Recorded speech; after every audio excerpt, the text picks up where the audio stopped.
What's up, Dub Nation? Hello, YouTubers. This is Poor Man's Commish, your Warriors credentialed insider. And these days, with the pandemic, we can't really hang out with the team anymore, or really not hang out, but follow them around city to city.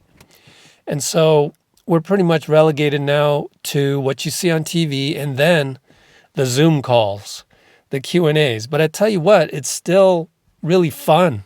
Lots of times to just see what they're saying on Zoom, and lots of times the guys are acting like themselves, the way they like to have fun and stuff like that. So I got a lot of these behind the scenes moments to share with you, and I know that I'm a couple days behind right now, and this video right here is going to go rewind all the way back to post-game with Steph after the Brooklyn loss. And you might be thinking, wow, why are we going back to that? But actually there's some behind-the-scenes stuff that's, rather fun and just some stuff to talk about.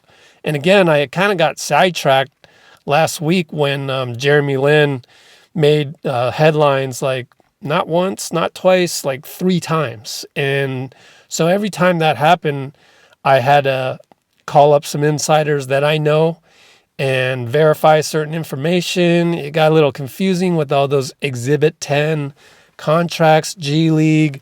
So that really sidetracked me. I wanted to do these daily Dub Nation pieces.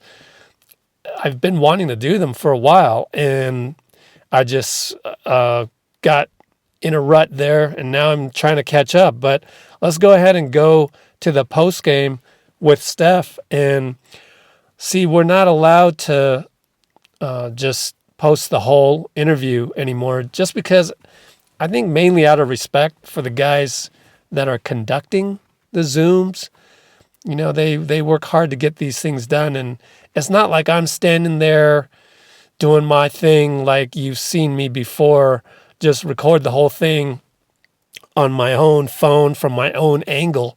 It's literally the Zoom call that they have. And so, we want to be respectful of that. So first thing I wanted to point out was Nick Friedel asking the question. He's ESPN, so he's going to ask the global 64,000 foot type questions that the masses want to hear when he goes on to ESPN.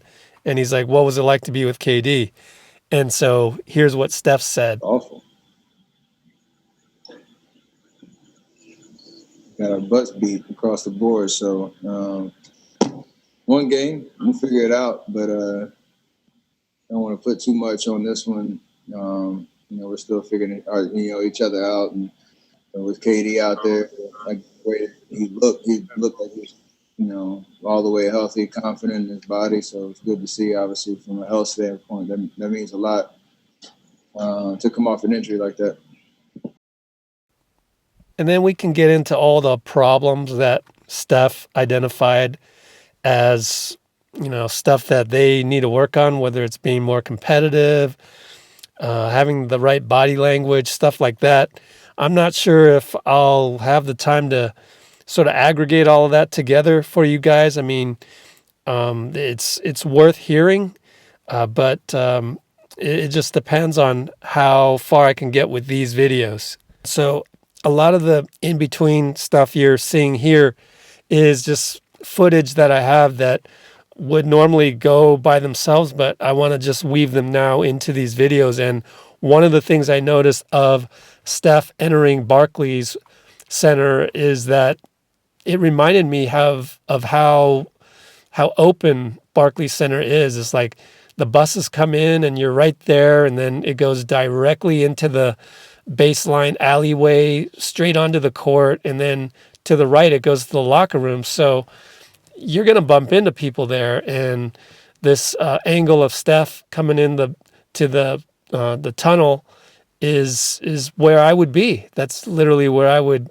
stand and film him and say hello, maybe give him a little high five or whatever, that kind of stuff. And same thing with Kevin Durant. You would see him around there.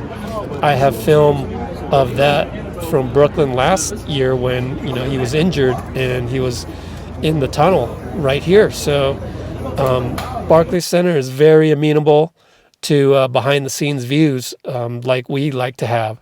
And on that note, I guess we just keep rewinding here. Sorry about that, but here's a picture of Steph boarding the team bus to go from the hotel to Barclays Center, and I didn't realize an NBA photography that I actually don't follow. Well, lo and behold, this is one of his many photos of the Warriors. So we have more of these, and I'll just go ahead and show as many as I can. Maybe you've seen some already in this video. Now, there was one kind of odd question about, hey, do you have the green light from anywhere on the court? And this is from a reporter that you normally don't see at any of these, let's call them scrums, even though they're not in reality scrums. But, these interview sessions, you sort of see the same people: Anthony Slater, Connor Letourneau, Monty Poole, Wes Goldberg, Kerith Burke. But this person I hadn't even heard of before. So it was kind of like, well, Steph has been asked this many times before and even in years past, but for whatever reason, they needed to ask it. And, sometimes they have good reasons, like they have to do their job, so they need quotes from Steph. So I don't mind it as much, although it was like a question that you've always heard, like, Steph, do you have the green light? And so Steph had a, funny way of answering without making the reporter feel bad, is how I want to put it. Very, thoughtful, considerate way of answering questions. I wish I had that patience myself, but hats off. I mean, Steph is just such a good guy. So he kind of just answered it in this way very nicely. That's all on me. Just shooting shots that I think I can make. That's pretty much what I do all the time. So if I shoot it, it's because I think I can make it. And then finally, we had Marcus Thompson. Anytime Marcus is on the call, there's going to be some kind of humor involved because he and Steph go back so long, and he's the one who wrote Steph's biography called Golden. So here's the question, and as well as the answer. What did you think of your initial work with Wiseman in the high screen game? I thought it was solid. They got pretty good shots in the first half. I think we've continued to get better with our timing and understanding angles and all that type of stuff. But he's a presence, and I think he showed exactly how he can open up the floor for me in the middle of those pick and rolls and put pressure on the rim. And I think a lot of it was kind of me having to make a decision in the paint. That mid-range type of situation, those are pretty good shots that I probably should take. And then, sometimes it'll open up, his lob threats and stuff like that. So we'll continue to get better at those reps and, make the right plays. Did you just say you should take the mid-range? I should take what the defense is giving me, and sometimes that is the mid-range. And I've heard there's a pretty good research on my stats in the mid-range game, so I'll continue to get better at it. And so I'm going to go just in chronological order here, and I'm hitting the 7-8 minute mark already. So I'm not sure if I want to just keep going to Steve Kerr the next day or not. But I will tell you this: one of our members on Discord found out that Steph is in a couple of songs. So she found out that he's in Lil Wayne's new song, Burner, and it's like on his new mixtape. So check that out. And then also she found GTA by Meek Mill, so featuring 42 Doug. So Steph is in a couple of songs in the lyrics again. And I think we're done here. I mean, again, it was just a fun experience to hear him talk, Steph talk, and answer those kind of off the wall questions with grace and class as he usually does. Steph, you it seemed like wherever you drove, they had a concentrated group of black jerseys waiting for you. Did that? So you hadn't played against that in a long time. Did that feel normal? Did it feel like same old defense type of styles? And do you think you'll need to be a little bit more aggressive earlier on while your team gets a rhythm offensively? I watched the film and figured out it did feel like that, but I think more so I know I can get shots off pick and rolls.